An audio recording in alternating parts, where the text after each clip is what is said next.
Welcome to fourth part of chapter 1 History Class 10th NCERT The Rise of Nationalism in Europe। इस part में आप Germany, Italy and Britain का unification देखेंगे, किस तरीके से ये नेशन स्टेट्स बनी। जो आर्टिस्ट थे उन्होंने नेशन को कैसे पर्सोनिफाई किया, और चैप्टर के लास्ट पार्ट में एक केस स्टडी आपको दी गई है बल्कान रीजन की। तो स्टार्ट करते हैं द यूनिफिकेशन ऑफ जर्मनी से। जर्मनी के यूनिफिकेशन की जिम्मेदारी प्रसिया ने ली। प्रसिया के चीफ मिनिस्टर जो हैं बिस्मार्क, इनको आर्किटेक्ट बोला जाता है इस पूरे प्रोसेस का। इन्होंने प्रसियन आर्मी की और ब्यूरोक्रेसी की भी हेल्प ली और 7 इयर्स में 3 लड़ाइयां लड़ी, जिसमें प्रसिया की जीत हुई। 1871 में प्रसिया जीत गया और जर्मनी को एक यूनिफाइड नेशन बना दिया गया। प्रसिया के किंग विलियम फर्स्ट को जर्मनी का एम्परर डिक्लेयर कर दिया गया। Unification of Italy. 1830 में भी जूसेप्पे मैज़िनी ने कोशिश की थी इटली को यूनिफाई करने के लिए, यंग इटली सोसाइटी भी बनाई थी, लेकिन वो सक्सेसफुल नहीं हो पाए। तो ये जिम्मेदारी सार्डिनिया पिडमोंट पर आ गई, जहाँ के रूलर थे किंग विक्टर एमेनुअल सेकेंड, और वॉर के थ्रू इन्होंने यूनिफाई किया इटली को। चीफ मिनिस्टर कैवूर की हेल्प ली।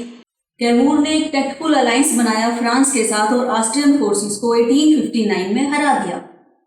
गैरीबाल्दी की सपोर्ट ली गई। गैरीबाल्दी ने एक फेमस एक्सपेडिशन चलाया और साउथ इटली को बूर्बो किंग से आज़ाद कर लिया 1860 में।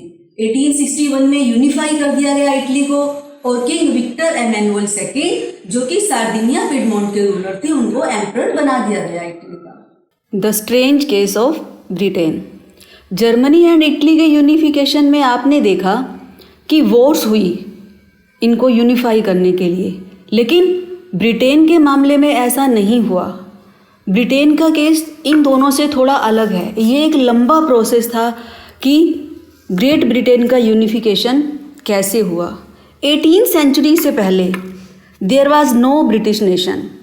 एथनिक ग्रुप्स थे यहाँ पर, English, Welsh, Scottish and Irish. 1688 में इंग्लिश पार्लियामेंट ने पावर सीज कर ली मोनार्क से, और पावर आ गई पार्लियामेंट के पास।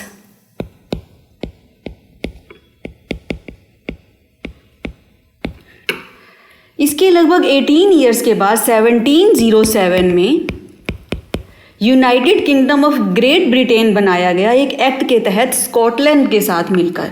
मीन्स ब्रिटेन और स्कॉटलैंड ने साथ मिलकर जो है एक एक्ट बनाया, और ये दोनों नेशन मिलकर एक हो गए। धीरे धीरे जो इंग्लिश कल्चर है उसका डोमिनेशन बढ़ता चला गया। जो स्कॉटलैंड की लैंग्वेज थी या उनके इंस्टीट्यूशंस थे उनको सप्रेस कर दिया गया, और इंग्लिश जो थे उन्हीं का डोमिनेशन हो गया। इसके बाद 1801 में आयरलैंड को भी इंग्लैंड ने मिलाया। कैसे? आयरलैंड में 2 ग्रुप्स थे, प्रोटेस्टेंट एंड कैथोलिक्स। जो ब्रिटिश लोग थे, इंग्लिश लोग थे, इन्होंने प्रोटेस्टेंट्स की हेल्प की कैथोलिक्स को सप्रेस करने के लिए, और 1801 में फोर्सिबली आयरलैंड को भी अपने साथ मिला लिया। ये जो पार्ट है वेल्स का, ये पहले ही सटा हुआ पार्ट था, इसके साथ छोटा टेरिटरी था, और पहले से यहाँ पर जो इंग्लिश कल्चर है उसका डोमिनेशन था। जो सिंबल्स थे न्यू ब्रिटेन के, British flag, national anthem, English language, ये सब प्रमोट किए जा रहे थे, और एक नया नेशन बन गया यूनाइटेड किंगडम। किसी रूलर को स्टैचू के थ्रू या पोर्ट्रेट के थ्रू दिखाना बड़ा आसान है, लोग उसको बड़ी आसानी से समझ जाते हैं, लेकिन एक नेशन को कैसे दिखाया जाए, वो भी उस वक्त जब तक कोई नेशन स्टेट बना ही नहीं था। तो इस आइडिया को एक रूप कैसे दिया जाए ताकि कॉमन पीपल उसको समझ पाए।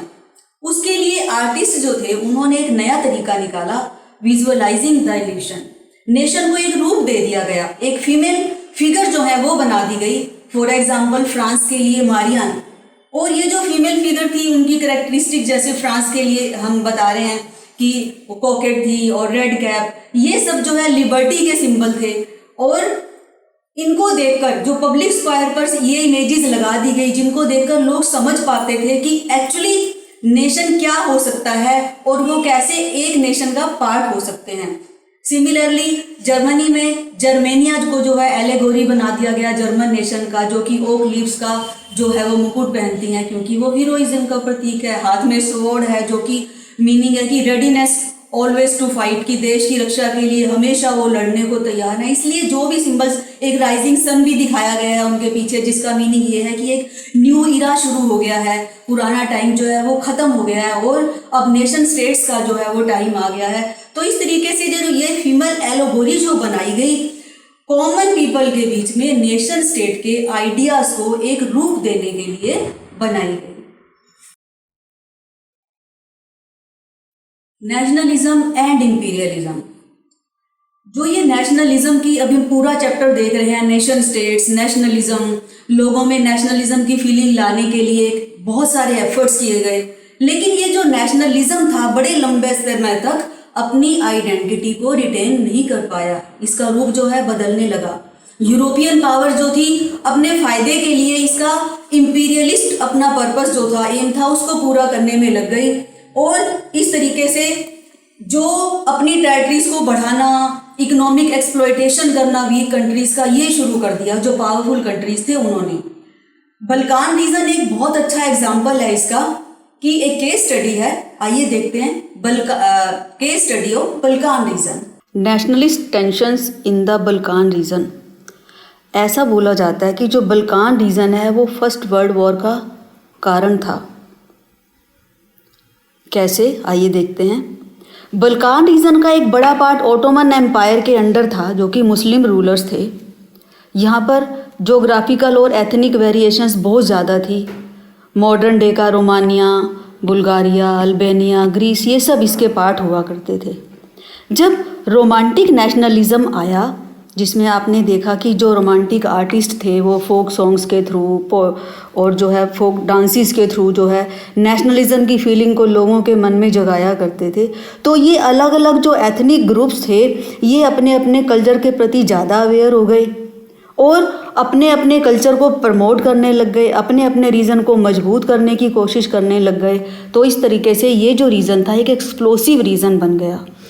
एक एक करके बल्कान स्टेट्स जो हैं ओटोमन एम्पायर के कंट्रोल से बाहर होने लग गई। बल्कान स्टेट्स जो ये अपने आप को आज़ाद करा रही थी, इनकी एक खासियत और थी कि ये आपस में जेलस थी। हर कोई अपने आप को ज़्यादा पावरफुल बनाने की कोशिश कर रहा था। ऐसा चाह रहा था कि ज़्यादा से ज़्यादा टेरिटरीज उसके पास आ जाएं, उसका कल्चर ज़्यादा प्रमोट हो जाए और उसकी पावर ज़्यादा बन जाए। तो जो बल्कान था इस तरीके से एक इंटेंस कॉन्फ्लिक्ट का रीज़न बन गया था। अब ये जो बड़ी यूरोपियन पावर्स थी, Russia, Germany, England, Austria, Hungary, ये कैसे पीछे रहती। इन्होंने सोचा कि वहाँ पर जो बंदर बांट चल रही है ये भी उसमें शामिल हो गए, क्योंकि इनका एम तो इम्पीरियलिस्ट एम ही था।